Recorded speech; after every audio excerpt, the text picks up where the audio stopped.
have fun doing it.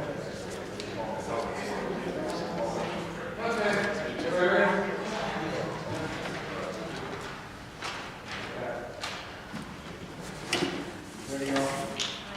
Okay. This is the pre-council meeting, February 11th, 2014. Call to order. And pledge allegiance. I pledge allegiance to the flag of the United States of America and to the republic for which it stands, one nation, under God, indivisible, with liberty and justice for all.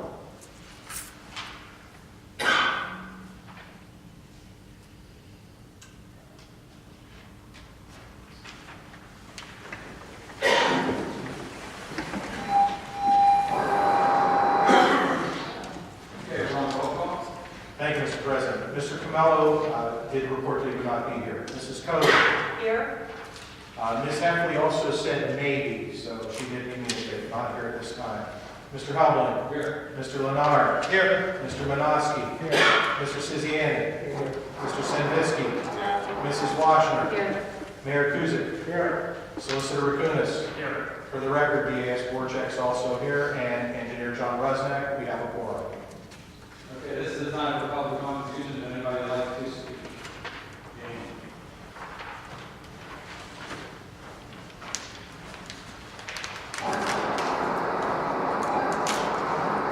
Real quick, two things I've noticed on the agenda. The CDC is back on the agenda.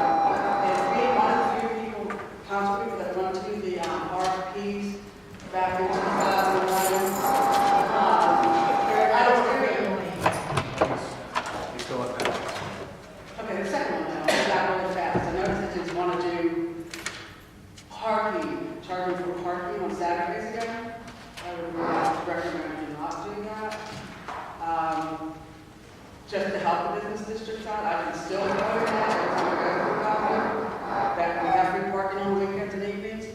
I can't see any reason why that would help anything.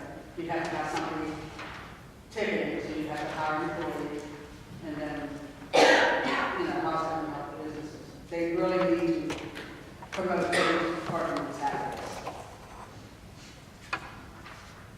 Okay, the other one was be one of the pre-council people that actually was at the RFPs for the streetscape engineers. I don't want to go back and forth with he said, she said, or who did what and who, but at this point, it's a new contract. It's not taking us back anywhere, and for $25,000, this council who wants to look forward and move forward should really reconsider putting that out for me. Keep Saturdays free. Thank you. Anybody else? Come on.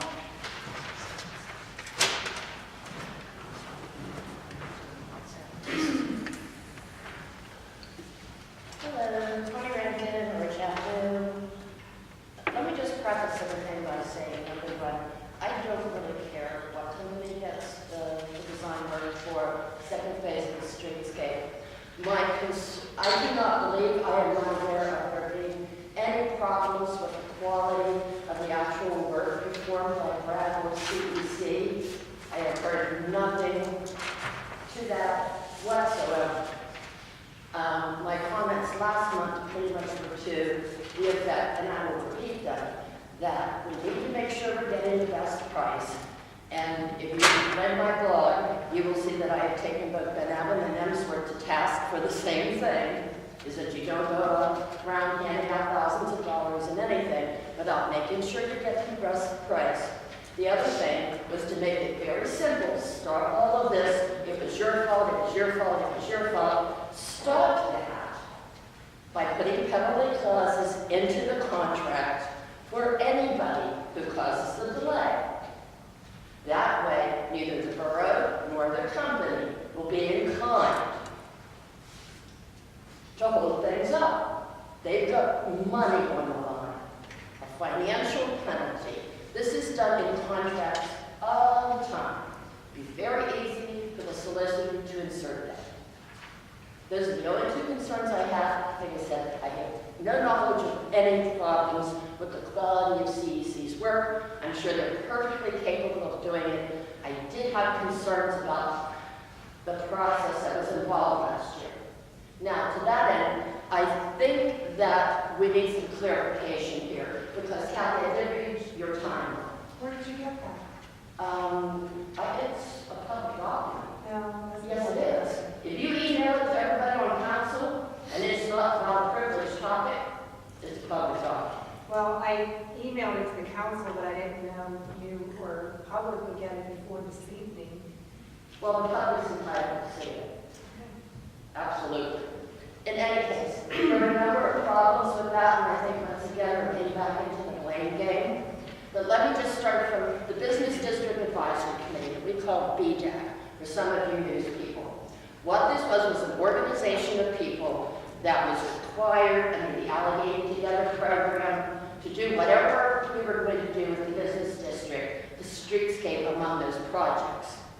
There were no official members of this organization. Anybody who wanted to show up was a member. What there were 4 chairs. There was an organizational chair, there was a community life chair, an architecture and design chair, and a business development chair. At the time that Mrs. Washner asked me to step into the position as the organizational chair, Jack Williams was the architectural and design chair, Amy Robinson was the community life chair. Both of those people remained in those positions. No one was discharged, except with the new administration. Kathy had been acting as the organizational chair until somebody else could be found. My understanding was that periodically there was a Kilbuck resident who hasn't been out in business who was filling in as the business development chair. I asked a Bellevue resident who owns a business to take that seat. But anybody who wanted to show up was perfectly willing and they could be part of it. I fully believed when I took over BDAC that the streetscape would be one of our major projects and that we would have a lot of input on that. Instead, whether it was Jack Williams, whether it was Brad Hazelwood, I don't know who it was, but they put together a separate committee of 4 or 5 people.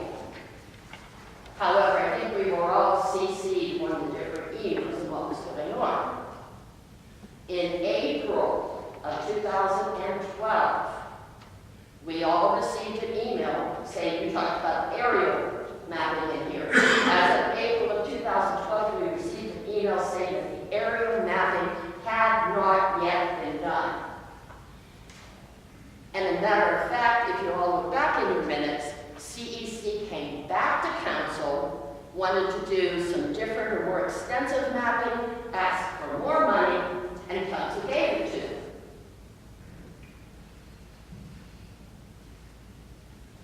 The committee that they put together, whoever it was who put it together, because it wasn't me that, did not meet until June. The plan that was presented to council in September, in the very first email that Brad put out, in his very first conversation with all of us, he said, by the end of September, we should have documents ready to go out to bed. What's the matter, Kathy? Say something, you don't want to No, hear you this? went over 5 minutes. You went over 5 minutes, and we've been very strict on that. You know, excuse me, that's up to the president to control the meeting. Well, maybe Kathy wants to tell them what to do. No, the solicitor looked over and said 5 minutes, and I said 5 minutes, so. Okay, I'm just saying that when this committee, that we were told that bid documents would be ready to go out in the middle of September. By August, we were already contacting the county to get a new schedule for design because that deadline was not going to be met.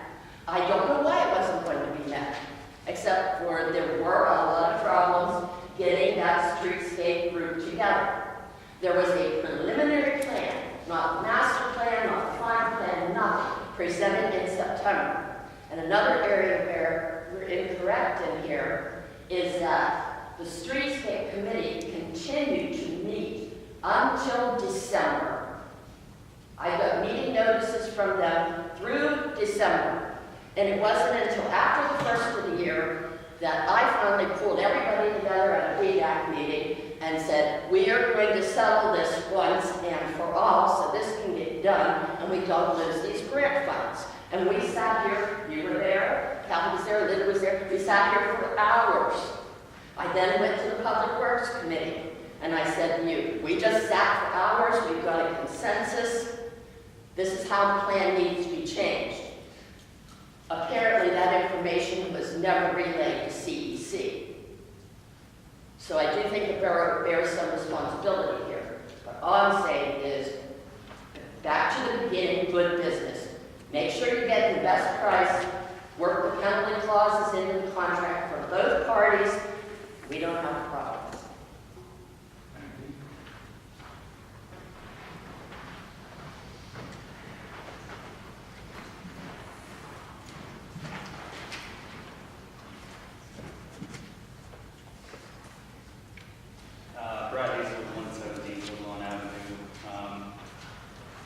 I just need to make a comment on a number of the public accusations that were made last meeting. Not hitting goals, not hitting deadlines, meetings, project goals, and even not even providing drawings, which it's kind of hard that I didn't provide drawings when we bid the project out. So these drawings, there are two drawings. One was dated April 19th, and that was after the whole process happened. 2013. Another one on October 7th, which was the final bid document set in October. And I've been told time and time again that these drawings were never submitted. There's a copy downstairs, there's a copy in the COG office, and there's a copy in the county. So anyone that wants to look at them has full access to them and have had full access to them. As far as, and I'm not going into a whole lot of detail on this, I don't think it's worth it. But as far as the 9 months, what I do is this is typically a year project, if not slightly more. Once you get into the public and gather public input, there's obviously delays. You have the Christmas holiday. There's a lot of things that factor in that, the holiday season, meetings, and all that stuff. So what I do in the proposals, in my effort to try to push this forward, is to say 9 months.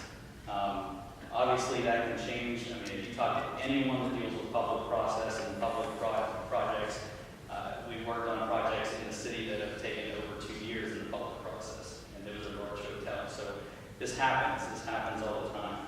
The idea is we want to move forward and always try to move forward. As far as financial losses here, I've personally had a lot of financial losses as far as time that I've done. When you look at consulting fees, and a project like this is based on a grant. There's a chunk of money and that's it. Okay, so there's no incentive for me to delay the project. If it takes me 100 hours to do it, I'm going to make a lot more than it does if it takes me 200 hours to do it. So there's financial incentive, and when this goes over that length, yes, I lose money.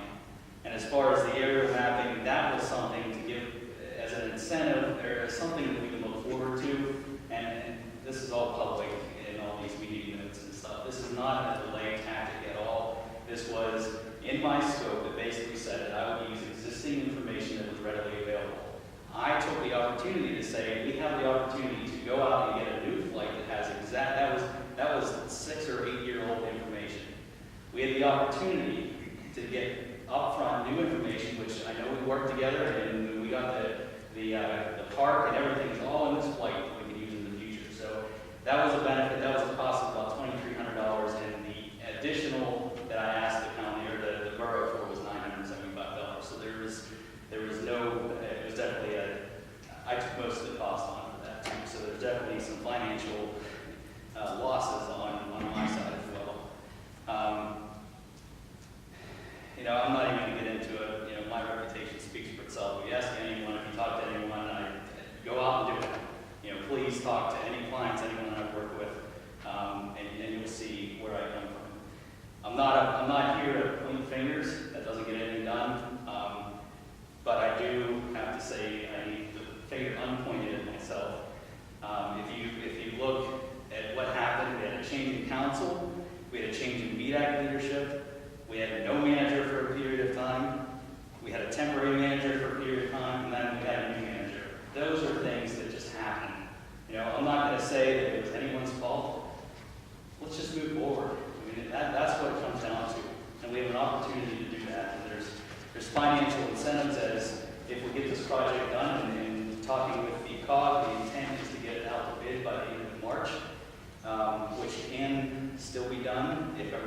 together for that. And the idea there is that we would see, well, hopefully we would see benefits of actually constructing 2 phases at one time.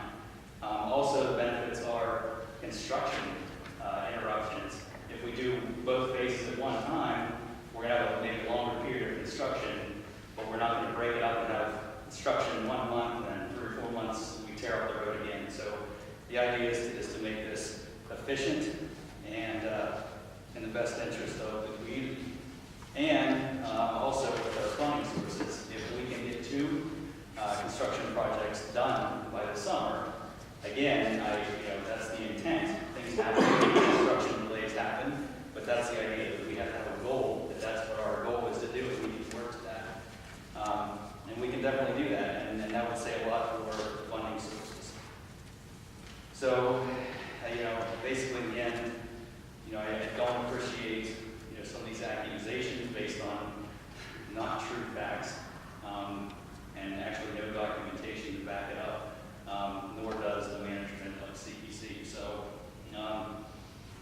I'm just here, I want to move forward, and I hope everyone else does as well.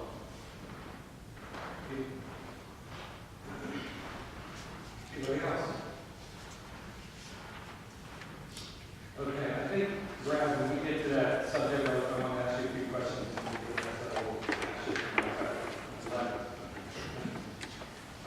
Next is review of prior agreements. I was able to put meeting minutes and reorganization on your desk. There are others in process and already been meeting, but I suggest we just move this item to the reorganization.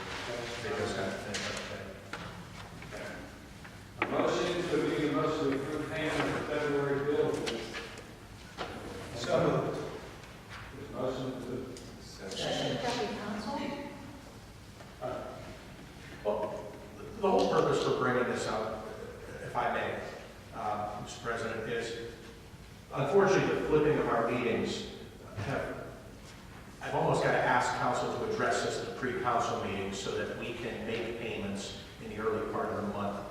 Pushing the council meeting to the 4th week kind of delays our payment process. So I've asked Ann to submit what she has.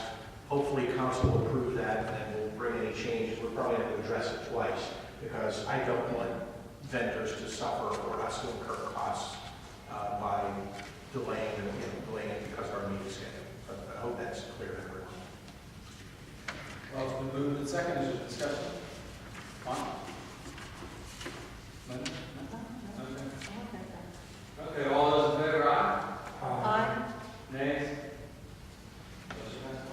Thank you. Roll call, please. Roll call. All right. Okay. All right. Mrs. Coder. Aye. Mr. Hubland. Aye. Mr. Leonard. Aye. Mr. Manoski. Aye. Mr. Suziani. Aye. Mrs. Washner. Aye. Mr. Sandvisky. Aye. Motion carries. Okay, next we have reports. Mayor? Yes, I have just 2 things. You have in your packet a report, financial report. Total collections were $10,405.73. I don't know if everybody got a copy. If not, we'll just got this information today. So if not, we'll have it. It's in the it was for minutes. In the section we had that green thing on it. If you didn't get it, then we'll ask you to give it to you tomorrow.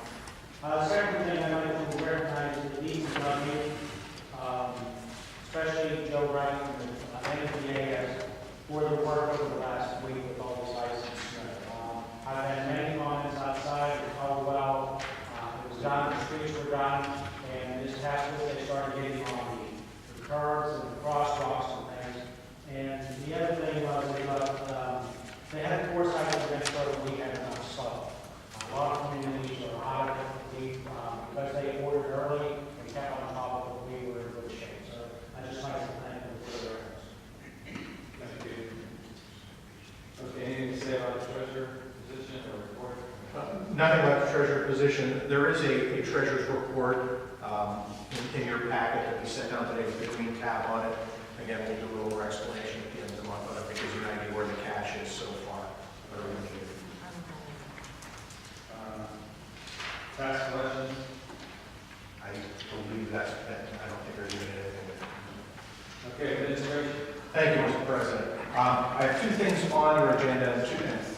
I want to address on that aren't contained.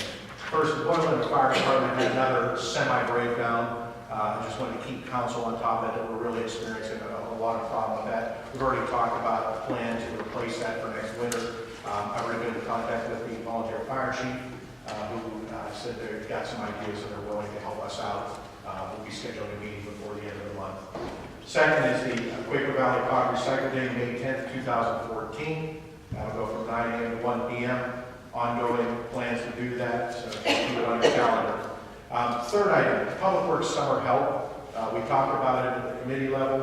I don't know if I need a motion to go ahead and advertise, but I'd like to start that process so that we can begin screening applicants. I think if we can, after my report, if we could get a motion about one of the other items first. Next, we did finally sell the old fire truck that had been accumulating rust in Public Works. We got $2,566.20 for it. We will incur a $300 towing bill. We could get it out very easily. We also went through Public Works during some of the colder days and grabbed a whole bunch of, there was an old salt spreader and there were a couple of old air machines that basically rusted off their stilts, and we just went through and cleared a lot of the stuff that was not going to be used and had it scrapped. Just want to give you a heads up in case you walk in and see a little more room in the Public Works. Last item before I ask council to please give a motion is the salt. Mayor took most of my fire away, but we are now at the point where we've reached 140% of our budgeted consumption. So we're now paying $81.62 per ton. We have approximately 400 ton on order, which in a normal winter should get us through the winter. We have been aggressive about ordering, and because while we're getting orders slower like everyone else, we still have enough supply to get us through about 2 nice storms. So if we get hit with 2 back-to-backers, we're going to be suffering like everyone else. We've been getting about 1 load, which is 20 ton, to 2 loads, 40 ton a week. And it just seems like the suppliers are spreading out to everyone they can. The state's getting their salt, their first priority. Municipalities are getting a short version. We're probably good for the next 2 to 3 weeks of normal winter.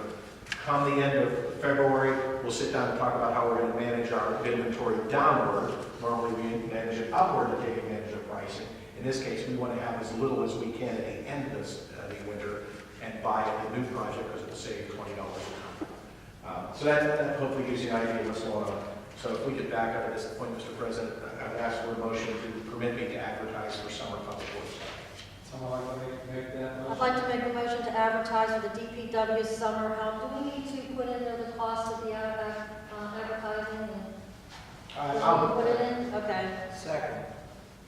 It's been moved and advertised for the summer help. Discussion on the motion.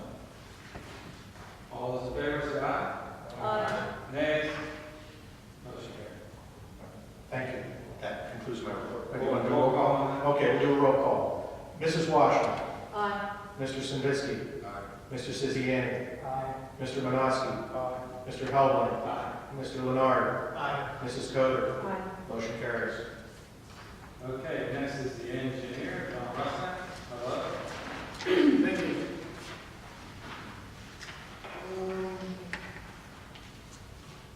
With respect to the report that you have in front of you, some good news to report. You've been reading the papers lately. You've gotten some mixed news with respect to the EPA and the Department of Justice and the Alcosan consent decree.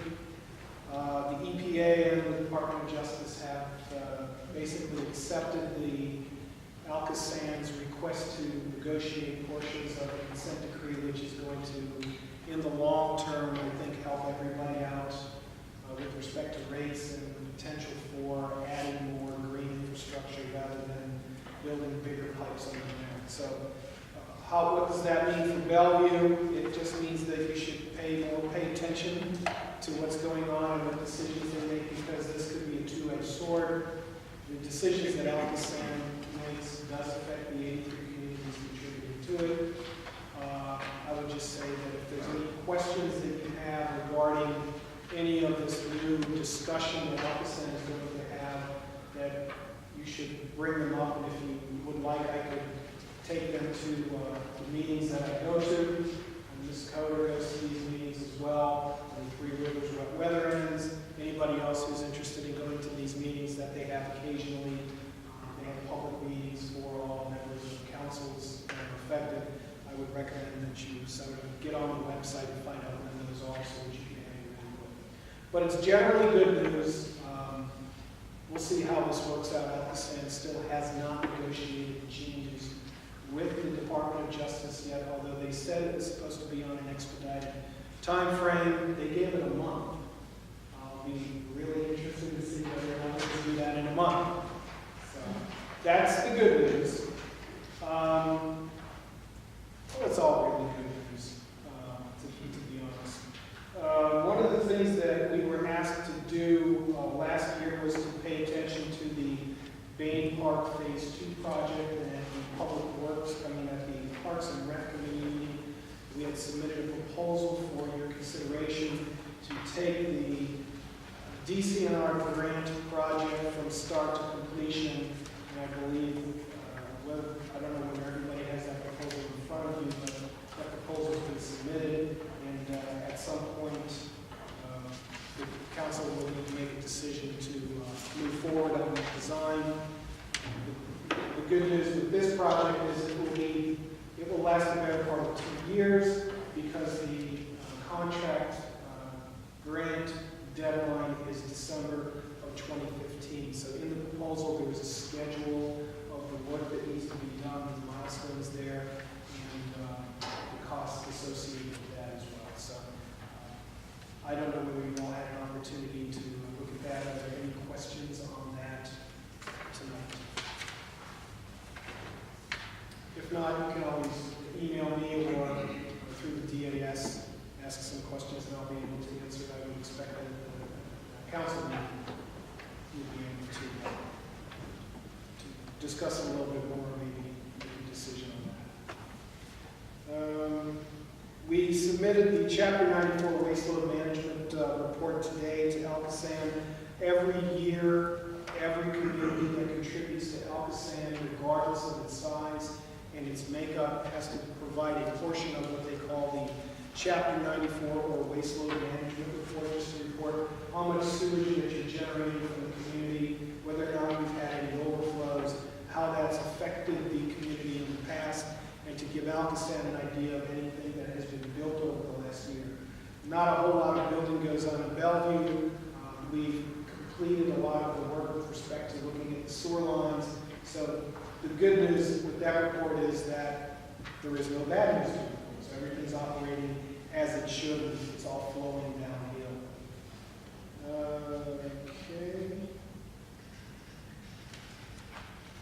I guess, Ron, if we had some discussion on the West Bellevue Station project, and I understand that FEMA is now going to reimburse the borough for its expenses for the storms that it claimed. Yeah, that is correct, if I may, Mr. President. I did finally get documentation. I reported at the last meeting. FEMA has gotten all the paperwork to reimburse us a little over $17,000 of expenses incurred during a July rain event that washed out a good portion of the drainage at West Bellevue Station. I completed also the paperwork for the state last week, which basically you folks designated me to do. Normally with a FEMA, with a federal project, you're reimbursed 75% of the amount. Governor Corbett agreed through the state to reimburse the other 25%, so we'll get 100% reimbursement on that. Everything is now in the hands of the federal government and the state government, and I expect distribution later on in the spring of the money. Thank you. And once the weather breaks, we will be taking another look at the West Bellevue Station area with respect to stormwater management to ensure that a permanent fix is recommended to the borough. At this point in time, the weather's really stopping us from going down and making a lot of investigations. So I would expect in the March, April timeframe, we'll have more information to report to council on that. Last but not least, with respect to the 2013 sewer project, we met with the contractor and came to a meeting of the minds with respect to what needs to be done by him and how much it's going to cost him to do that, make those fixes. The borough had been holding off giving this contractor more work until we were satisfied with the fix down on Sprague Avenue with respect to the sewers. So we're going to be seeing some information from the contractor, and once that information comes in, we'll report to council on that, and then we will complete that project as weather permits. So that was good news. They are going to be making repairs. I don't believe they're going to be asking for any more money because of the way the pluses and minuses are working out, but they have yet to submit that final number to us. But we did have a meeting, and everything is looking like it's moving in a positive direction. So with that, that's basically all I have to. Does anybody have any questions? I do. I have a question. You're showing a motion here for the design bid amount of $20,000. Is it, well, maybe you can answer this. We need this motion this evening because... We do not need that, no, we do not. I just want to put that on there. Okay, because I'm showing a meeting of 3:25 on the schedule. Say that again, briefly. The date that I'm looking at is March 25th meeting for this month. Yes, Or do yes. you need it now? No, you don't need it now. That proposal's in front of you for discussion and review. I would say that at the latest, the March meeting, you should decide one way or the other. So that way we can keep within the schedule that we've set. So no, there's no need to make a decision now. If you wish to make a decision at regular council meeting, it's up to you, but we have until, say, the end of March to actually, before we start getting into that tightness of the schedule. That last project we were talking about, what was that about? The 2013 sewer project? Yeah. We had an issue with the contractor where there was some, I would say, deficient lines, and that when they put the lining in, they have to go back and televise it again. And when they showed us the televised results of the new line, we did not accept that work. We then sort of went back and forth with them and said, you need to fix this, or you need to come and talk to us about why it's broken and how you're going to address it. They did. We had a meeting in the DAS's office, and we're moving forward with that fix, and we're also moving forward to getting them up to the contract value. As of this time, I think we're still $50,000 under the contract value. So we were holding off until such time as that item was addressed. So they're not done, and we expect to have it done once this item is addressed. Okay, thank you. Okay, thank you very much. Thank you. Yeah, is there something you want to talk about from the URL? Oh, no, I'm on the regional sewer board. They just put this board together, and we're going to be looking at some ways to work with Alpha Sand, that we may have the opportunity to work with the 83 communities to perhaps reduction in costs for work. But we're in the beginning stages. They're hoping to have everything done by this year. And there's a legal committee. There's different committees that are going to be working on this. Okay, next, the library. Please, you'd like to speak? Please.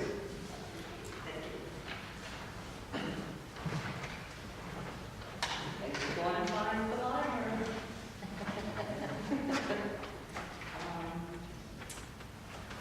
We're just doing our normal January stuff, which isn't a lot of programming or anything, because people don't come, because it's snowy.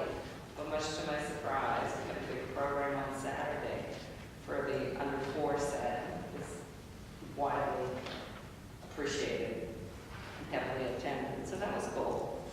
The big thing coming up is the 100th anniversary. So I'm inviting everybody here to come on Thursday at 6 o'clock to the library for the planning meeting. At our first meeting, we're doing a lot of brainstorming, all the good ideas. So we're going to be doing more brainstorming for the 100th celebration. And have a great event. Any questions or anything? Say that date again, the time for the meeting? Thursday at 6 o'clock. The library closes at 6, so we'll have a closure. So. What's the adult zone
box, and then they got some Bane box, and they got some goldfish and juice that they could buy with the Bane box. And they all sat in their little cars and watched, you know, a couple of movies that were based on books, so it was really cute. There's 22 kids that showed up, which was a lot for this time of year. Yeah, so it was really successful. There you go. Thank you. Sure. Yeah, that's nice. It was great, you know, and, you know, the staff was just like way into it. It was pretty low intensity, but really appreciative of folks. Good. So, see everybody on Thursday, right? Yeah. Great month. Yes. Thank you, Denise. Next, are these motions going to be waiting until? Actually, if I could take the next one. I received an email from the Three Rivers Wet Weather asking me to revise our contact list, which still had people that were probably 2 elections ago. I revised it with the exception of it had former Councilwoman Bromwick as the Three Rivers Wet Weather Basin Route representative with no alternate. If council wishes, I really would like to get this motion to designate a new Three Rivers Wet Weather delegate and alternate so that I can get the information to them and they can upgrade their records. Because, you know, Mrs. Coder's serving. I think there's actually some grant programs you might be eligible for moving forward. I'd really like to get this clerical stuff together if we can do it. They will already be 90%? I'm not sure. It can be Kathy, but I served on the board as well as a special committee. I don't know, that would depend on her workload. So I'm on the board of Three Rivers Wet Weather, so I believe this is another where people come from communities. Yeah, And I think it's an extra meeting, so I would rather not be on this, and maybe, could you do it? Is that what you're saying? I would rather be the alternate. Okay, and then someone from council needs to be on it, because I already have enough meetings and I'm already part of the board. Yeah, I understand. So if you make this motion, can I decide tomorrow or take anybody that wants to do it? Or make a motion to designate that and have till tomorrow to do it, then decision. Might I suggest we just check and see? I see some raised hands. Well, my question would be, do we know like the scope of when the meetings would be? Yeah, let me get that information for you. All right, I don't know. I have Yes, to go ahead. leave the Maybe council. our engineer. Go ahead, Sean. Jump, I guess. They scheduled the basin group meetings on an as-needed basis, typically once a quarter. Sometimes they're in Ross, sometimes they're there's 83 different places that it could be, depending on who, northern basin, southern basin. But, it would be within your basin, which is the lower Ohio and Gurney's Run basin. So, Are they days or evenings or? it varies. Typically, they're like at 6 o'clock, but I've seen them as early as 3. There would be a schedule, and that would be on the Three Rivers Wet Weather website. And I don't know what that schedule is right now for the basin groups. I know what the schedule is for the engineers group meetings, and that's typically at 9 in the morning, once a month, once every 2 months. So Right, the 9 in the morning, once every 2 months. that's for the engineers group. Okay. But for the basin group, they try to make it so that council people or staff don't have to attend a meeting during the day. It would be a meeting. So again, they're typically held quarterly. Now, back to my thought, the regulation now, is going to wait till council meeting? I don't think we're at any harm by waiting until the council meeting. I'll get you, I'll try to get that schedule and get Okay, that. that's Okay, thank you. a fair chance. Okay. Then, No, I'm just saying, I don't see where it is on their site. I'm looking under municipalities, and to give you an idea of what tab it is, I'd be able to look, but I don't see it on here, so it's from August. okay, so you. I can just email the resident request, I'm sure. So, okay, so the next one, code enforcement, that motion for tonight? I'd like that, Jim. Steve. Okay, Jim, code enforcement? Yes, sir. Thank you. Mainly on our agenda tonight, and you all should have copies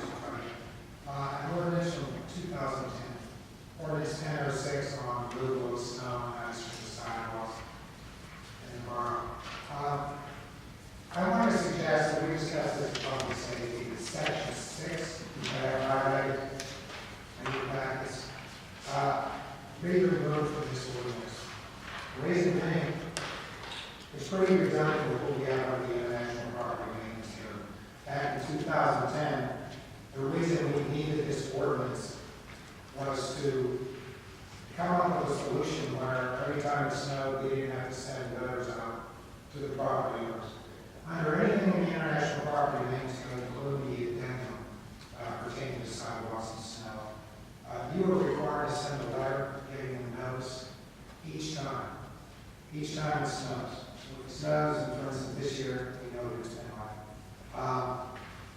for instance, I sent out 99 letters in 4 days, 2 weeks ago. Somewhat ridiculous, that many touches, I think that was 12 streets in the world. Of those 99 letters, we have to follow up. We have to take photographs. We have to issue citations, take them to court. By that time, it's June and July. The reason I wanted this taken out, the reason we wanted this to begin with, is so we can have to control this.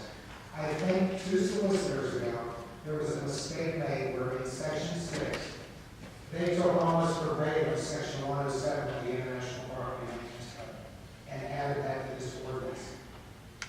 Apparently, they thought it was necessary. Now, certainly, we will defer to the solicitor on this to check on this. I do know, I have talked to people that say that they do have ordinances in other municipalities.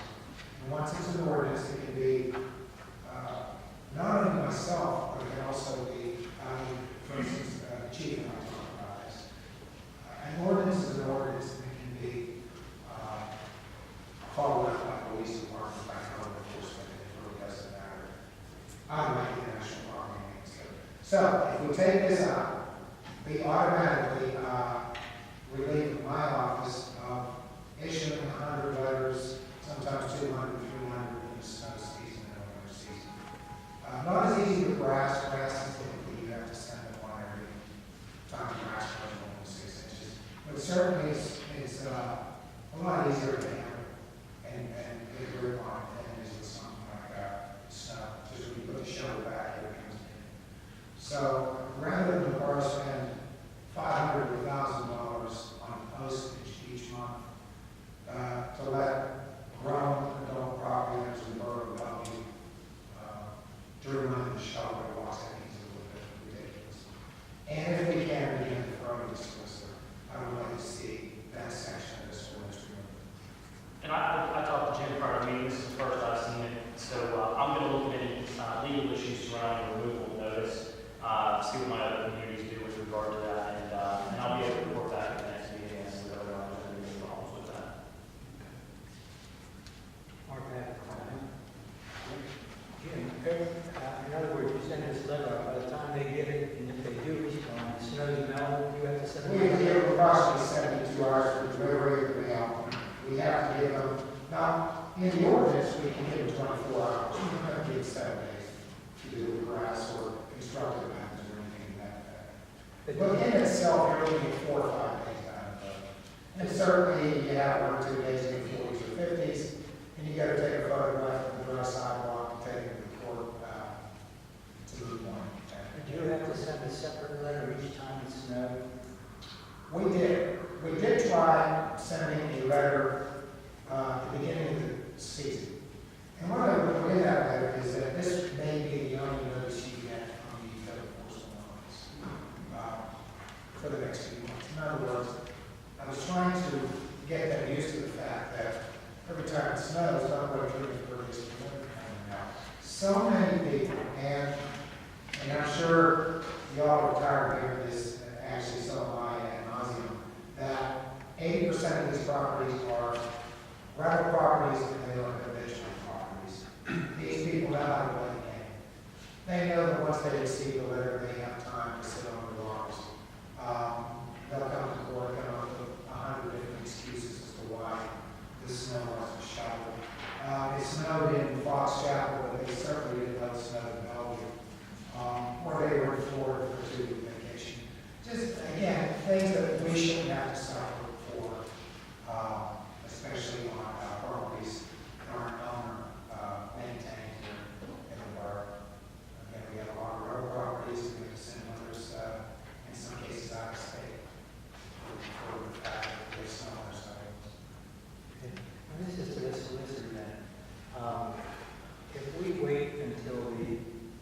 meeting, winter's gonna be over. Can we entertain a motion to amend this ordinance? With your process, it's going to take you a while anyway, because you have to go through 3 readings. I mean, what you guys go through, your procedural process to pass ordinances is it's time consuming. So this is not something that you're going to implement now really with the intent of enacting it this year. It's probably for the future to try and correct the problem that's now being recognized at the end of February. You know, if you wanted this to be this year, probably need to start this process in October, and then you would have had the intent in place. So I don't think that's realistic anyway. And I wouldn't want to push this. I mean, especially dealing with a notice issue. I want to look at it. I want to make sure, you know, because there's other issues going on there. I mean, if you remove the notice, then your enforcement becomes strictly citation.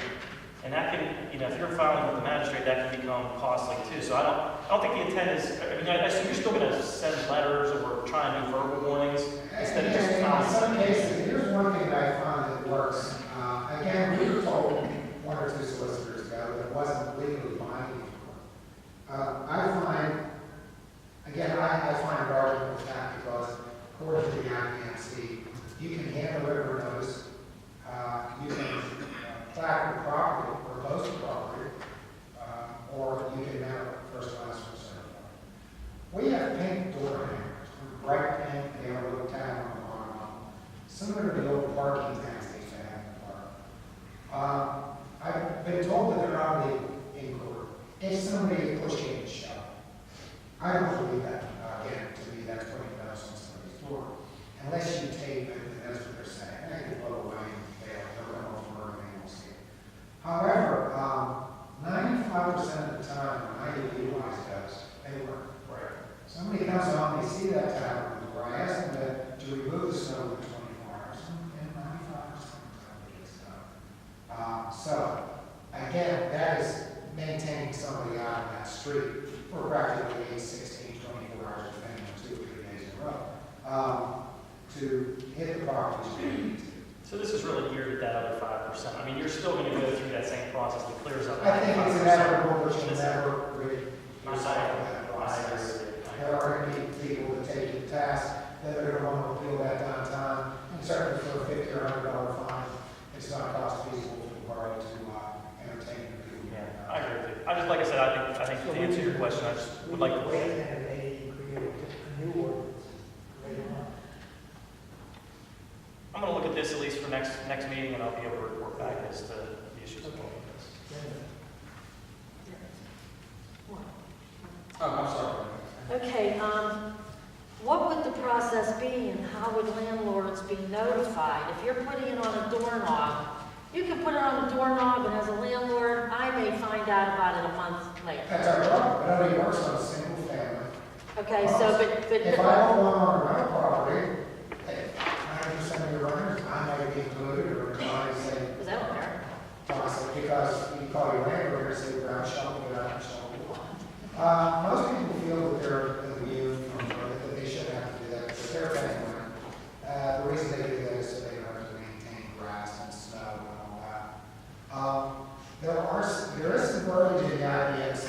Again, some people will take you to task on it. It says, if you are in control of that property, if you have a tenant that lives at one of your properties, he ultimately, we can go to him and cite him in court as well. 98% of the time, they'll throw that out.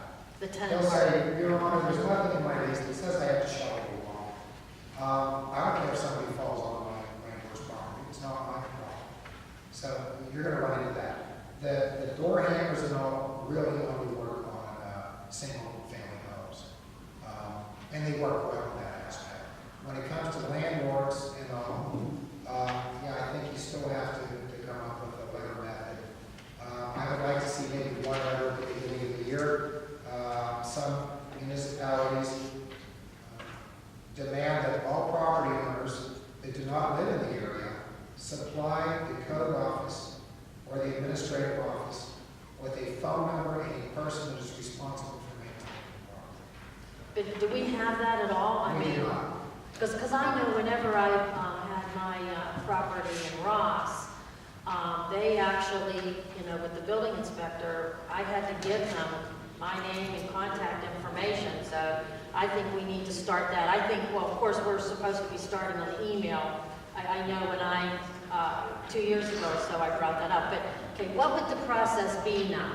Okay, if we take this out, okay, this doesn't discriminate against absent, landlords that don't live there and one-family homes. So is taking this out really going to rectify the problem?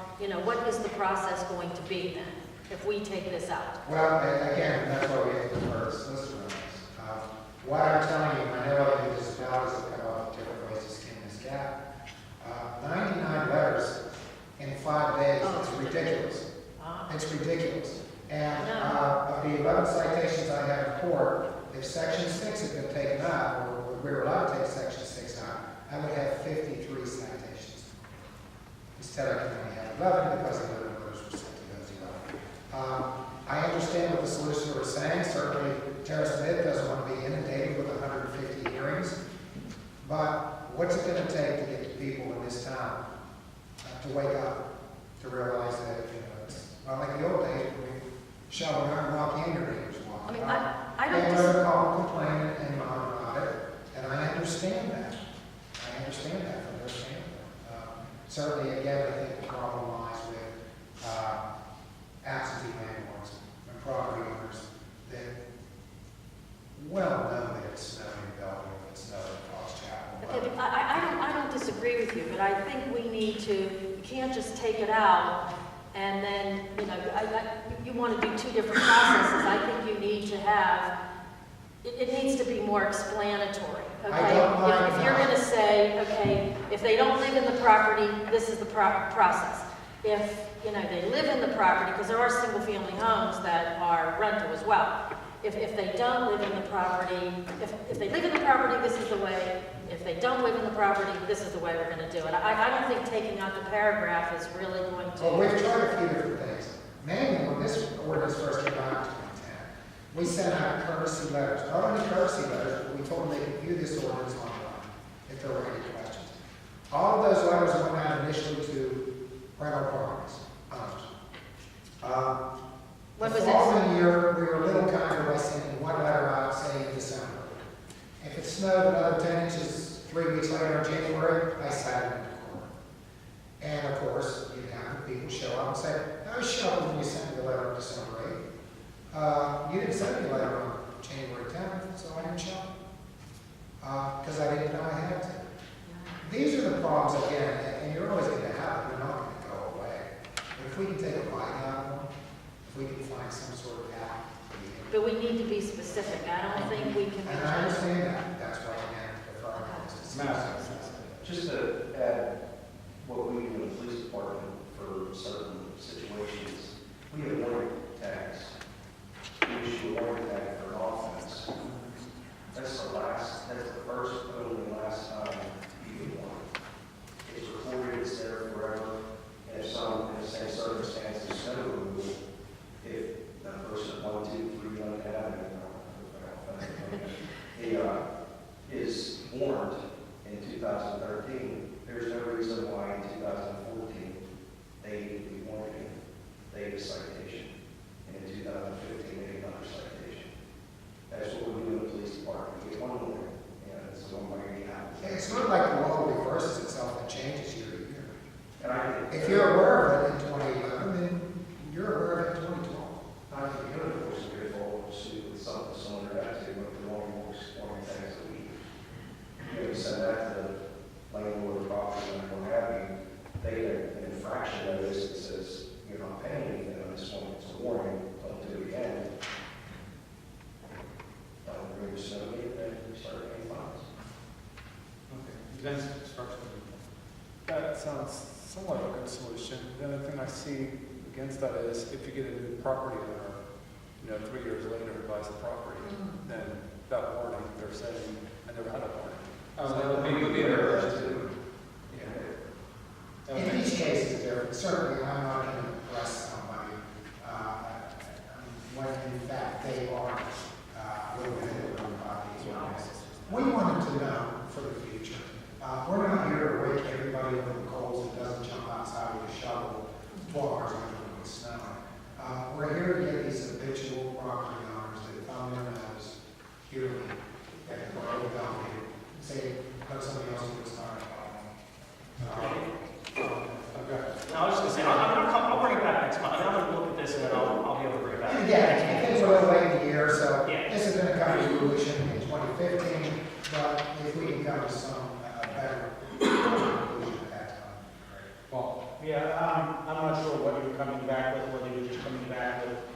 taking that section out.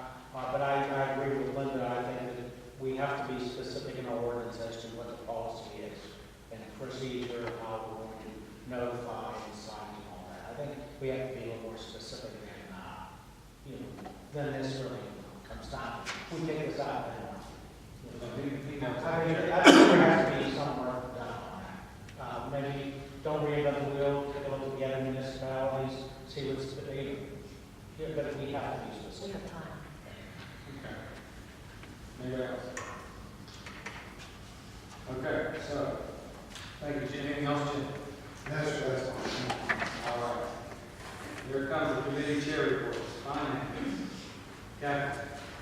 We have one motion tonight we'd like to make is to approve the proposal for professional services for phase 2 of the streetscape design in the amount of $24,250 to CEC.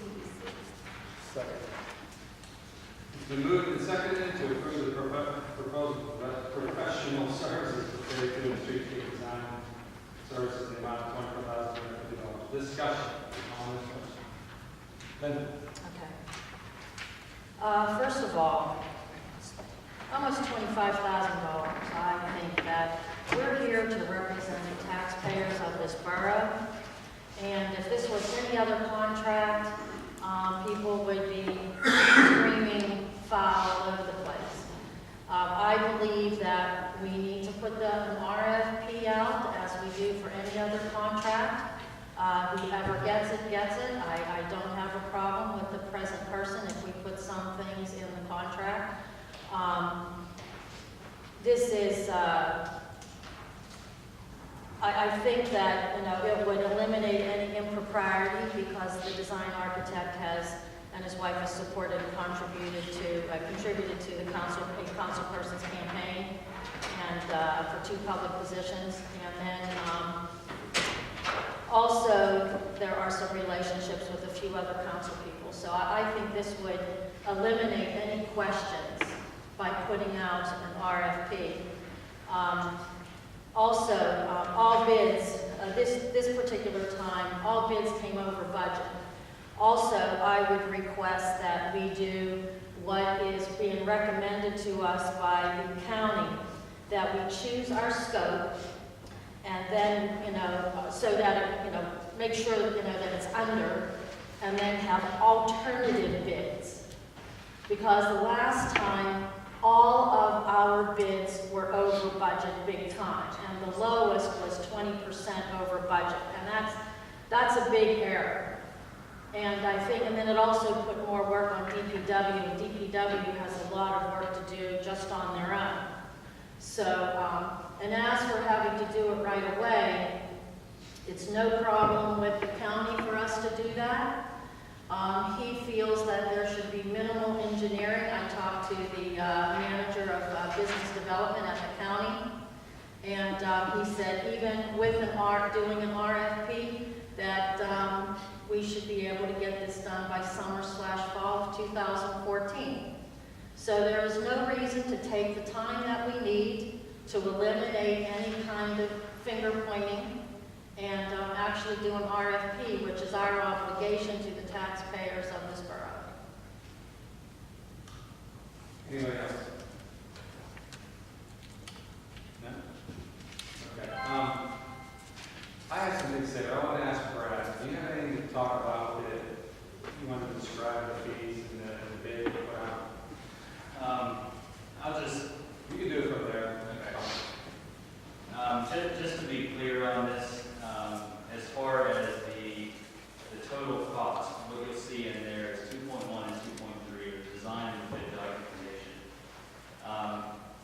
2.3 is construction-related services. So basically what that is, that's construction administration, and that is based on time and materials. So depending on what we find or what happens during construction, that number could be 1,000, it could be, and what we do is we try to put a number, the maximum number that could happen.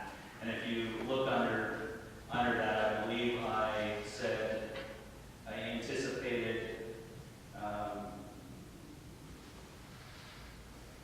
basically 60 hours for construction-related services, plus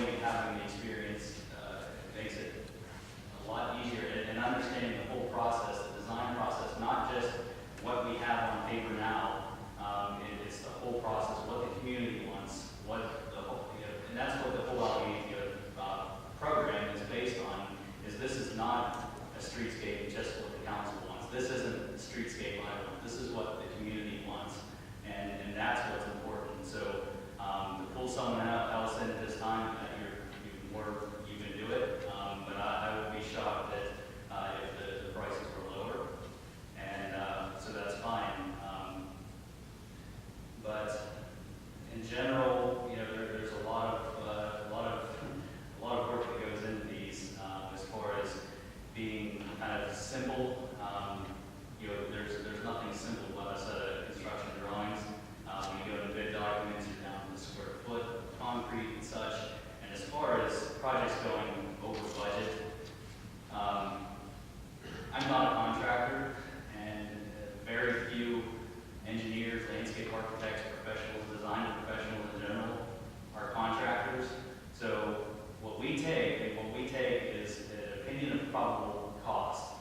Okay, so what that means is, from our information and what we've done in the past, this is what we feel that it's going to cost.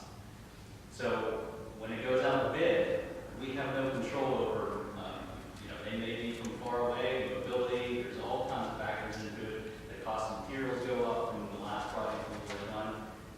So that is very difficult, and if you ask any other design professional, they will agree with that as well. Now, the benefit that we have going forward is that we do have all the bid forms from the last contract. So we have a better understanding of exactly what the cost per concrete is, square foot, linear foot of curbing, trees, whatever it is. So that's what we use as a basis.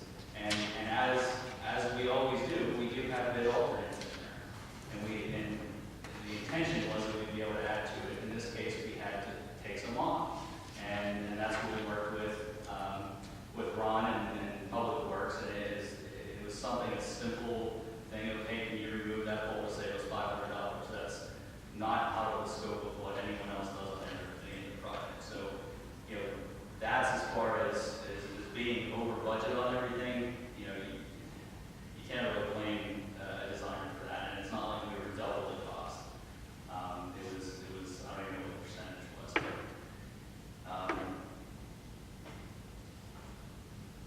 so I think that's, if anyone has any other detailed questions on specific inclusions of what this will get you, let me know and I'll answer any questions. Anybody have any questions for Brad? There was a suggestion made earlier that maybe we have a deadline, penalties going in, a deadline on that. I would be curious as to what the consensus of council is on something like that. That, to me, it makes perfect sense. We set a deadline of August 1st, and if certain goals are not met by then a fine is demanded. Okay. Okay? I'm all for that if the delay is their fault. I agree. Right? Yeah. Yeah. As we heard, there were circumstances that happened that were beyond perhaps their control. So if Ron, is that something that can be done with a, or can be reworked and penalties established in case certain deadlines are not met? That way everybody has a schedule to work towards and we don't get bogged down in endless conversation, accusation, finger pointing. I believe we absolutely can. Now, if that's something, who would set that up? Who would get the work done? I'm saying that we would work together with the office. Now, does that works both ways? I've never worked under that situation, and like I said, the design process, there's a lot of things to go, and I really have, personally, I have better things to do with my time than to say, hey, you didn't email me back, you owe me $50. So it's one of those things where, and I agree, I'm fine with it, and like I said, my goal from the beginning, talking with John Tequila with the COG, was that this project would be out to bid by the end of March, and that allows us to, the contractor for phase 1 will be on site, and the idea is to keep construction rolling. So that being said, it's going to be tough to meet that deadline, and I will do everything I can to make that deadline, and I can assure you it won't be my fault because of not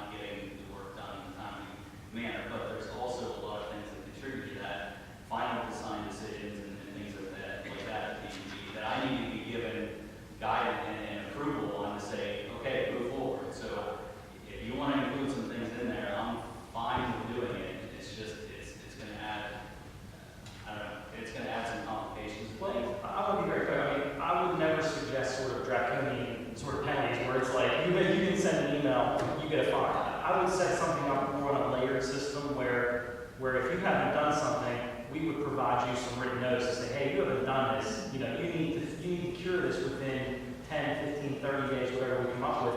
And if you still neglect to do that, then it becomes an issue. You know what I'm saying? I wouldn't have something where it's just like, if you don't comply, there's a penalty. There would clearly have to be some sort of system that would be fair to you to say, hey, from the borough's perspective, hey, we're having a problem here because of your time. And if you still neglect and you take that letter and throw it in the trash and then we have an issue, that's where we have a problem. I mean, I wouldn't want to put a kind of burden on you to be nervous about, hey, I didn't respond or didn't send an email. Am I going to get something in the mail saying I'm fine? That wouldn't be fair to you, and I don't think that's council's intent. I think the council's intent is if there is something that becomes an issue and you're notified of that, if it is you, they're supported, then we would have a process to be able to take some action. I'm totally fine with that. That's simple, that's basic. We'll probably be done with the project before we get a notice.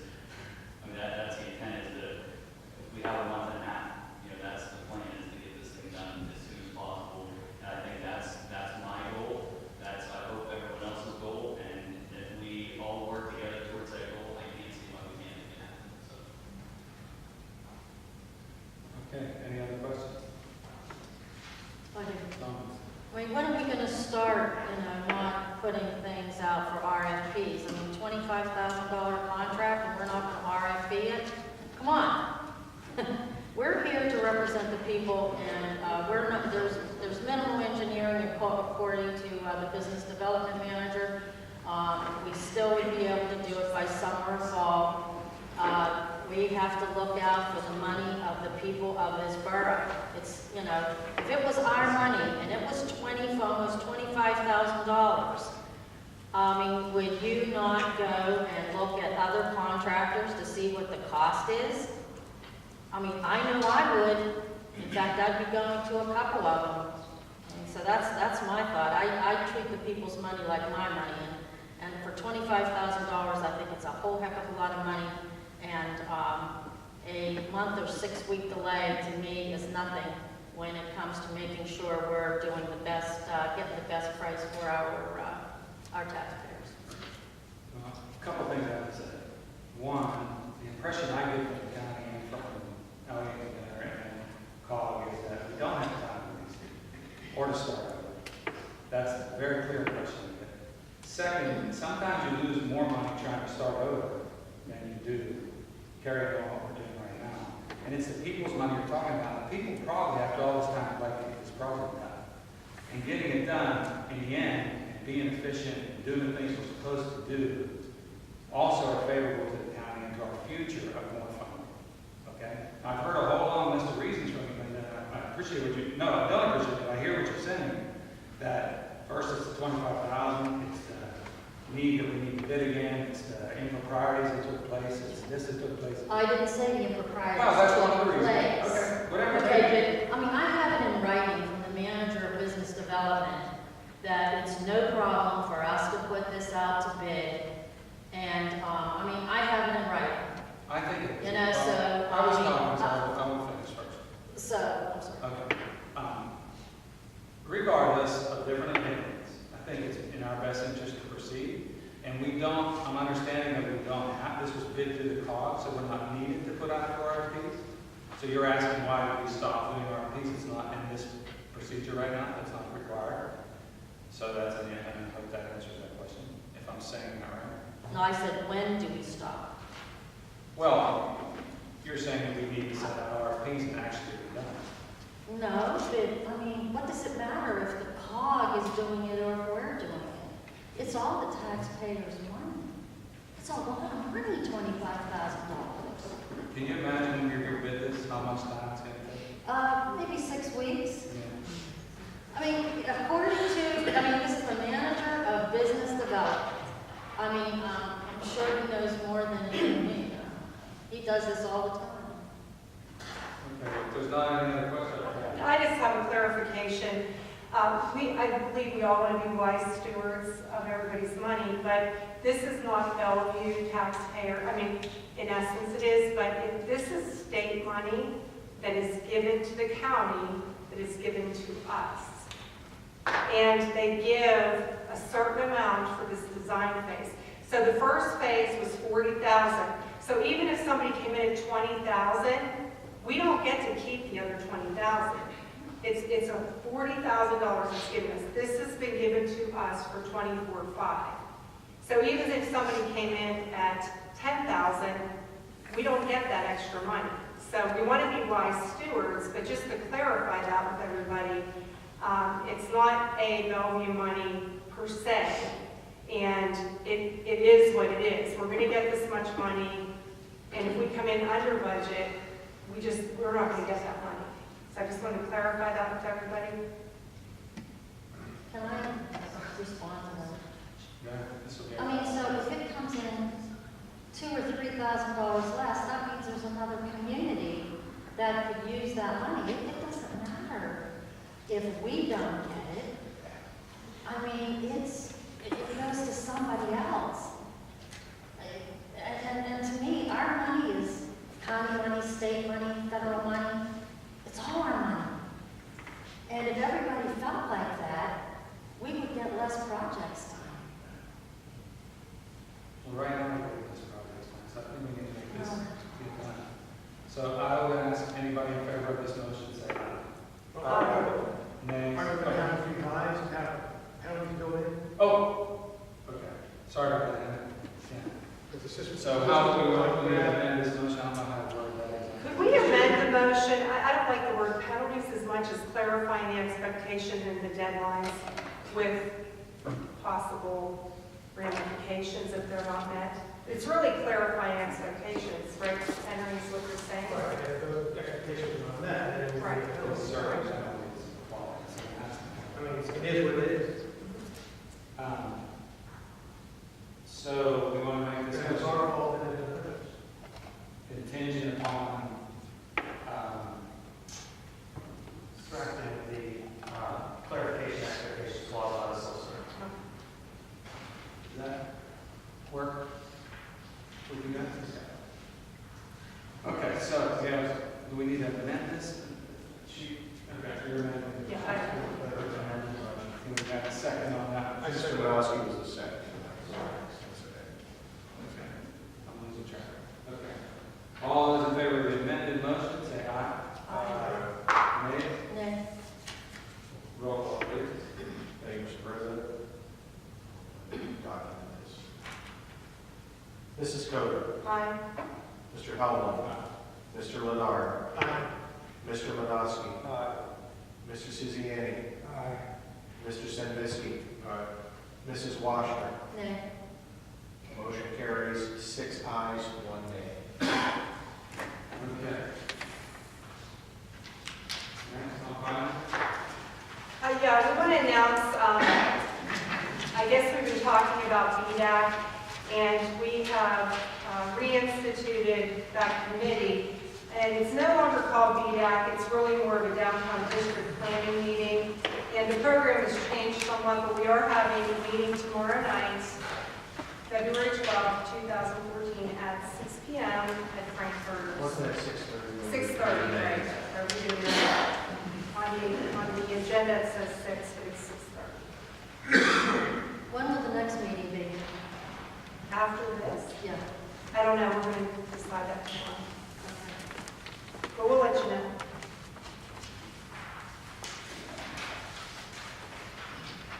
Okay. So that's it for finance? That's it. Any questions for finance? Okay, next. Parks and Rec, is anyone come out here? I would like to just make one, I don't have her agenda, but there was one item I'd like to cover for Parks and Rec. Councilwoman Heffley and myself and a contractor visited the library on Friday to assess some of the immediate needs, some of the intermediate needs, and some of the long-term needs of repair of the building. Immediate needs for the purpose of getting the library prepared for the centennial celebration. Things like painting, patching up floors in real dangerous areas. There are some areas with the radiators are emitting unsafe amount of heat. I'll be getting to council a little more about the results of those. We have a contractor come in and take a look at it for the smaller tasks. considering the DA money may not make it here in time for the centennial celebration. I just want to let the council know that happened. We're waiting for the matriculation of paperwork. I'll have further report at the council meeting at the end of the month. Mark, we had been given the phase 3 of the street, or the skate plaza by John, and I took that to John Schomburg for Three Rivers Wet Weather because there are several green pieces in that, and he's going to run that through their rainways and come back and give us some recommendation for what we can do with greening that. And that also will help our wet weather plan and our reduction. So I think that'll be really helpful. So that's one thing. And then the other thing, I met with David Farkas from the History and Landmarks, and they have, and I guess it's an engineer, construction project manager, who he's checking into seeing if he'll come over and look at our library, because it is a landmark building, and see what they can look at and give us recommendations on what needs to get done with that building. And then we can have a whole plan together for the library. Thanks. Anything else for us? Okay, that's good. Okay, next, public works. We have no motions. Are there any questions for me? Okay, that's my report. Thank you. Public safety, Jim? Yeah. Motion to reinstate the collection of parking fees in the meters on Saturdays. Is that motion for tonight or next meeting? Council, it's just something we're going to begin on that. Okay. You want to say that in the meeting? Yeah, we should discuss, I think, discussion on it. It's appropriate. So, We need a second on it. Second. Well, we're not making a motion. I just, We can still discuss this, right? Second. No, we don't have to, we're not making that motion. Yeah, just, I mean, my understanding, we're not having any motions on this right now. You're just going to do discussion, sort of, pre-council discussion on it, put it on the agenda if there's, if there's an appropriate reason to, and then vote on it at the next meeting. Okay. we had a public comment about keeping free parking for Saturdays, and I'm all for that, but did anyone do any kind of research, or is there any documentation on how much we're making on these Saturdays, and is that the reason we're going to be charging the fee again? Do we know how much we're bringing in? It's really hard to say. People still put some in on Saturdays. Just out of habit, they see the new thing. There's no real numbers there, and that's really not the reason we're proposing it. I proposed it in the public safety committee. If it has to do with traffic flow or parking flow, okay, I want the chief, he's done a little work on it. I just want to know where it came from. Right. The Saturday, Sunday, free parking, essentially, it hurts the businesses. Being able, essentially what we have now is a free weekend parking at our lots. If someone can park on Friday night, not have to move their vehicles Monday morning, we have no ability to move them. We don't know if they're shopping, we don't know where they're at, they can be a resident, they just park on Friday night. Don't need to go to work Monday morning on the borough's time. Saturday gives us the ability to help the businesses keep those vehicles flowing and moving.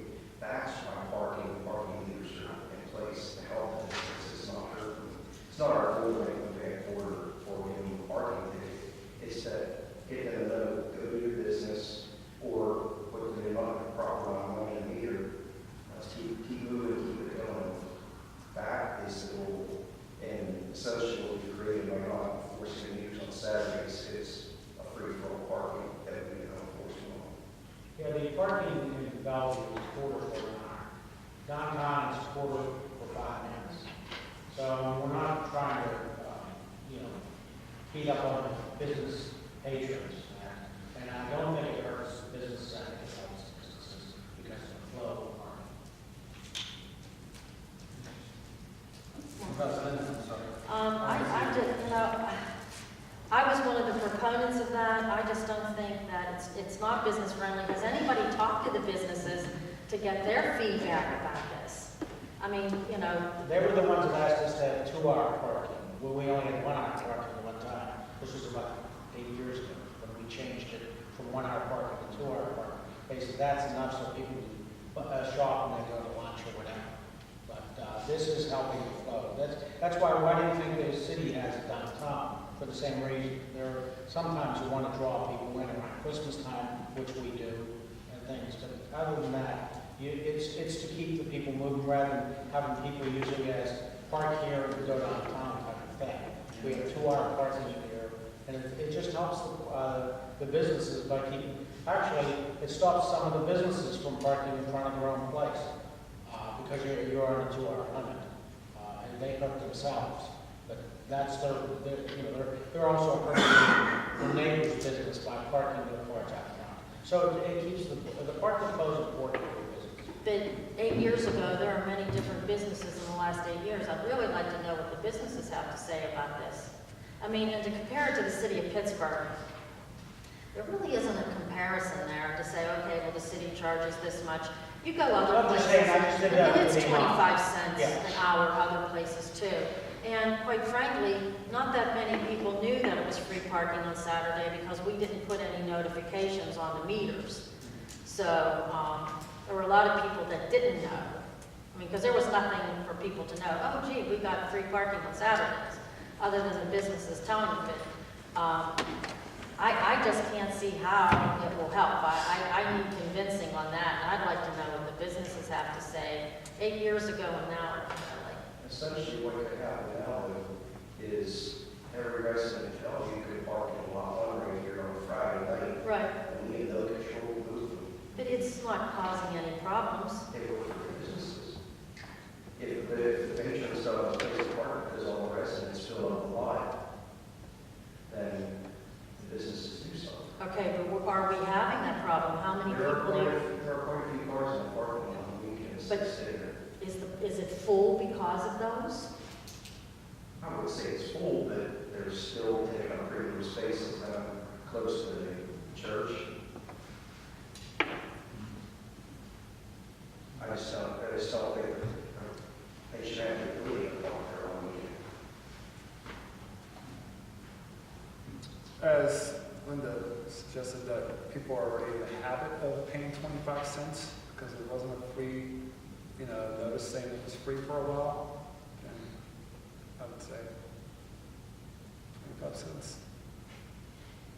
Because they're already in the habit of putting 25 cents in. What about those who know now that it's free parking and No, okay, but the people that it's going to change, I mean, now we have to train them and say, okay, well, now it's not free parking on Saturday, because it's been every 2 years. Well, then I think we go back to what the chief was saying, you give a warning. This is no longer free parking on Saturday. If that car returns there at the following weekend, you give a ticket. We're only talking 25 cents, 50 cents, we're not breaking people. No, but parking ticket's like what, $15 or something like that? I think they would have been 5 days, whenever it's $5 per meter. And that's not my goal. I just want to see cars moving the way they should on Saturday. Henry, did you have something else to say? Anybody else? Well, I guess also, though, if we have free parking, as the chief was saying, on the weekend, it's possible to do a park and ride at the expense of the businesses.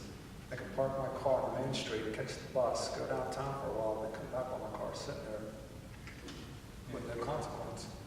To me. Thank you.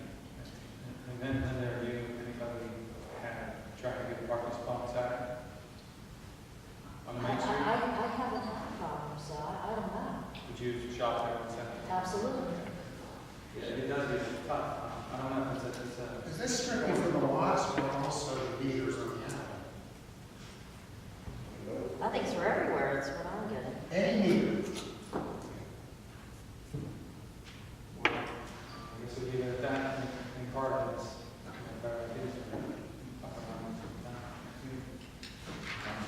No other discussion?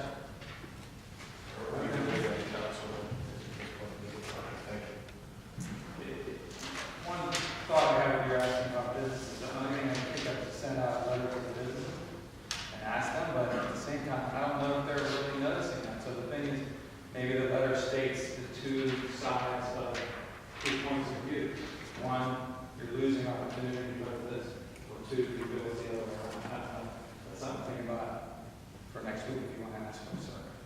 I was thinking about it now, but I'm saying if that question on that letter wouldn't be just, do you think it's good to have free parking? We'd have to say, here's the two views of free parking. A, good, and here's the downside. What do you feel, Virginia, sir? I guess the downside is that that owner is parked in front of his spot for free. Right. Of course, that's a downside. Right. So, I mean, I think that's the only way, it's one way to do the survey, other than just to go around and ask the question. Because most people would say, no, I don't want to pay a meter, because I don't want to see the meter pay. But not knowing that the fact that you're losing somehow in the long term. Anyway, that's my thought. Okay. What else from public safety? Jim? Motion to approve Lieutenant William Hartman's attendance at the Fire Department Instructors Conference in Indianapolis, Indiana, in April 2014 at a cost of $2,114.74. Budget item 01.411.46. We're not moving on this, we're just talking about it. So, does anybody have any discussion on this? Has anybody looked into almost $300 a night, if there's a way of reducing that?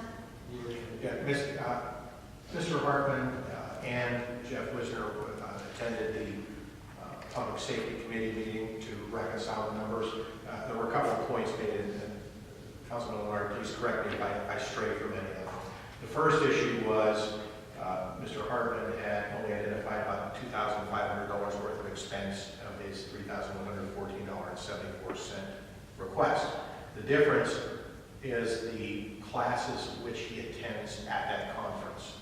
So that's what reconciles. Basically, he gets there, he's paying registration, he's paying hotel, he's paying, I don't know,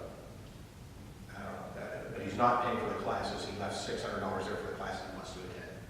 Item 2 that was made is that this is a chance within the budget to attend national training with national instructors that far exceeds any training they can get in Western Pennsylvania. So the return for the $3,000 in the opinion of both Jeff Wisner and Mr. Hartman is that it benefits the borough substantially more.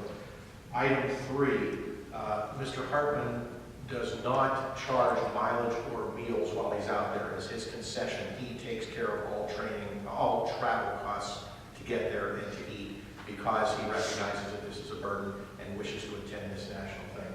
As far as the hotel, they made the point that most of the less expensive hotels are outside of did they say a 5 block area? I believe they identified. When you're going to this training, you've got to carry around the heavy gear. It's part of attending the training. And to go outside of a circle of 5 blocks, you're talking about a little burden to ride mass transit and not shuttles, or to ride in some way and not walk to the conference. So that being said, it becomes a real extra task to lug the heavy fire equipment around to this summer. I believe that's most of the summary of the reasons for attending. Mr. Leonard and Mr. Sidian, if you would help me if there's anything else I missed. But the big picture is this is an ability to get national instruction at a little more than a regional cost. These instructors aren't available. These are in some cases world-renowned people. So can you break that down to what? Exit onto this. Okay, sure. There was a detail, if I recall off of my head. Out of the 3114, going backwards, 600 of that is for the classes that Mr. Hartman will take while he's there. $500 is the cost of the conference itself. So you're at $1,100, so you're back down to $2,000. I believe he's there for 5 days. $1,500 of that, I believe, roughly, is the hotel. But I'm still missing $600. I apologize.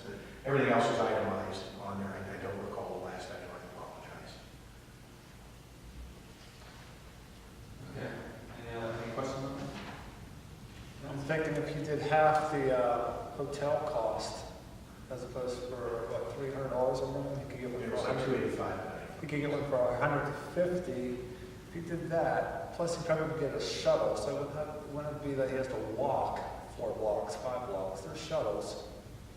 We probably can put that whole package If we did it for $150 a row, we probably could give him a plane ticket there, and so he wouldn't have to drive his car. But he has all that equipment to. The big thing was Every day. How much equipment? Well, they don't always have shuttle shells. I mean, the smaller hotels, the cheaper hotels. plus I know, I think you'd be paying extra airfare to carry that. I think he actually made that point. And he's not charging for the mileage. He's not charging for his mileage or his meals. Everything else is purely conference cost. And actually, as much as I hate to say this, I'd like to get this motion today because the conference is in April. And we're holding reservations, but I don't know yet. If we need to cancel, we need to cancel to avoid that. Mark, Yes. Actually, in a case like this, it's, with training like this, the benefits actually outweigh the cost. Okay. Thank you. And we have the money in the budget. All right, So good I'll make points. a motion to approve Bill Hartman going to his conference. We have a second. Moved and seconded to approve the conference with Bill Hartman. The Fire Department Instructors Conference. All those in favor say aye. Nays? Motion passes. We need a roll call. It is dollars, yes. All right. Mr. Howland? Aye. Mrs. Coder? Aye.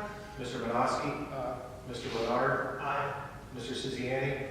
Mrs. Washner? Aye. Mr. Senavisky? Motion carries. Thank you. Thank you. Next are resolutions. On that, can I make a suggestion? For like next year or anyone else who has classes, can we get something in advance that maybe we can try to save costs? I will issue a memo by the end of the week asking that advanced approval be done prior to the that's always fair.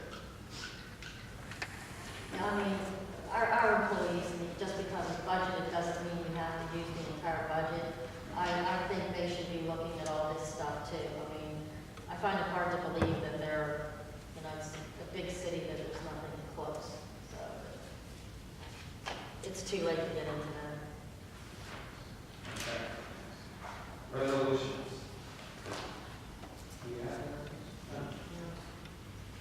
Ordinances? No ordinances? Old business? Anybody, old business?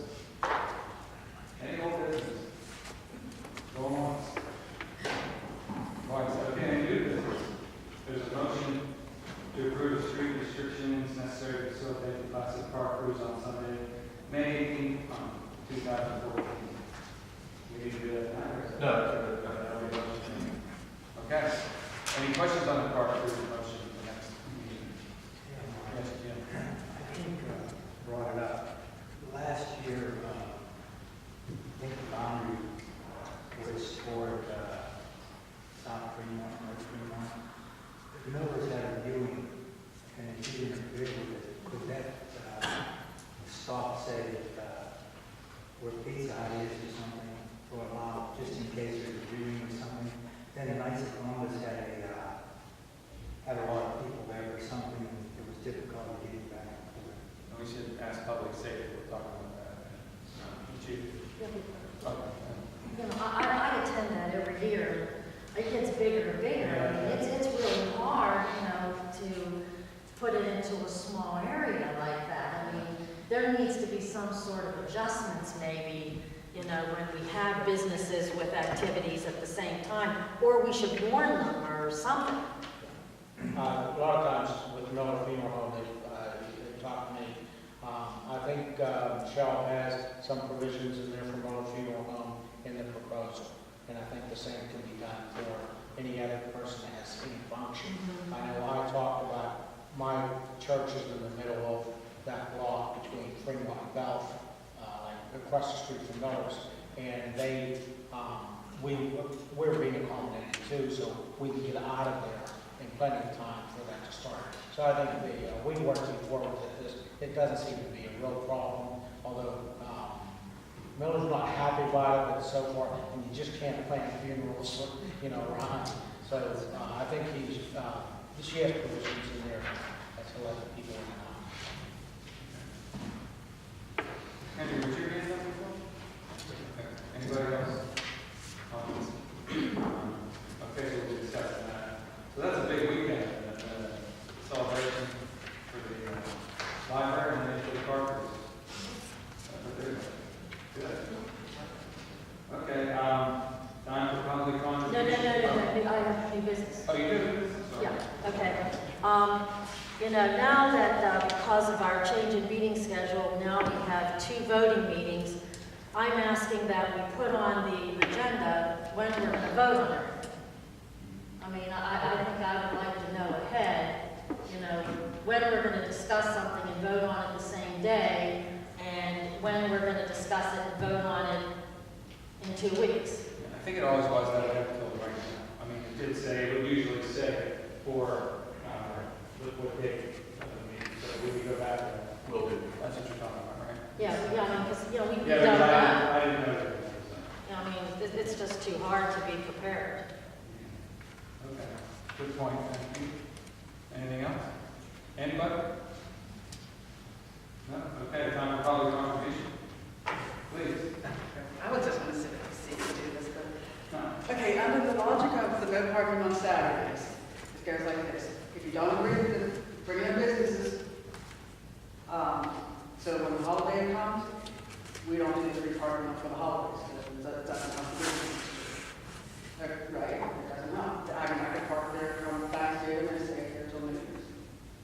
The second thing is, people are creatures of habits. If they have someone park Sunday through Friday, they're not going to say, oh, look at that parking lot's open. I'm going to park there for free.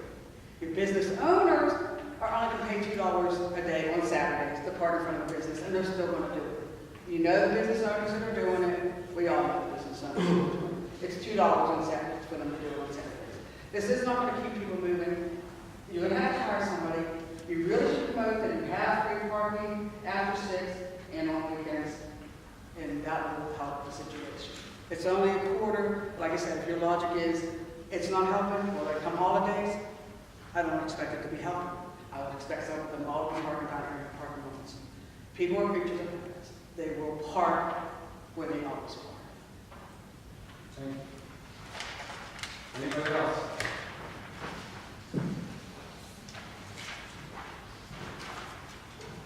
Tom Cody, 600 Maryland. Just want to mark this date in the annals of history. Jay, I agree with you 100%. Oh, wait. Did you say I think, well, with all due respect, with the parking issue, I spend most of my Saturdays, morning, early afternoon, I do some business in Bellevue most every weekend, and I have never had a problem parking. One of the things I have noted, though, is how dead it is in our community on Saturdays. So, I mean, what I would promote and encourage you guys to consider adamantly is promoting free parking on the weekends. Secondly, when it comes to business development, I think one of the things we need to keep in mind is that before we start charging people to come into the borough, we need to have a buzz, we need to have a critical mass of stuff happening in Bellevue on the weekends, Saturdays and Sundays. And if we ever get to the point where our business district is booming, then at that point, if we're worried about flow, then we can have the conversation about meters, parking fees, and all that kind of stuff. But until you have the buzz, until you have a critical mass of customers, I think you're beating a dead horse because you're just going to give one more reason not to come into the borough. Frankly, if you put parking meters, enforced parking meters on Saturday, I'm just going to park here on Tees and walk in. I mean, it's a bluff. I just really think you need to think economically. And I do hear the flow issue, but I think you need a critical mass before you get to that concern. So, thank you. Thank you.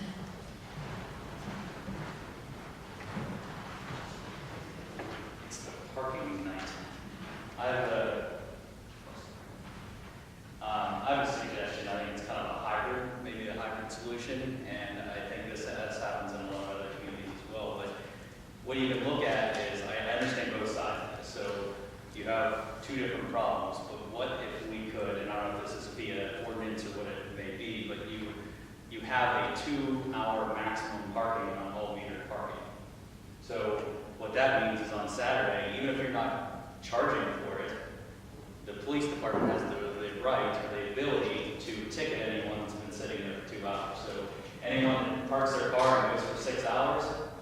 they can still be ticketed for that.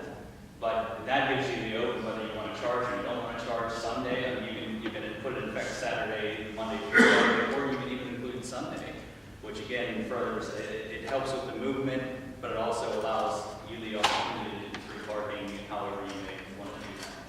And I know at the end of the day, you know, there's a lot of communities that determine that it's not worth charging by the time you pay someone to walk around and the little tiny fees that you're going to get. You can still make sure people aren't staying there for more than 2 hours, but you're getting the action that everyone's talking about. So I think it's kind of, that's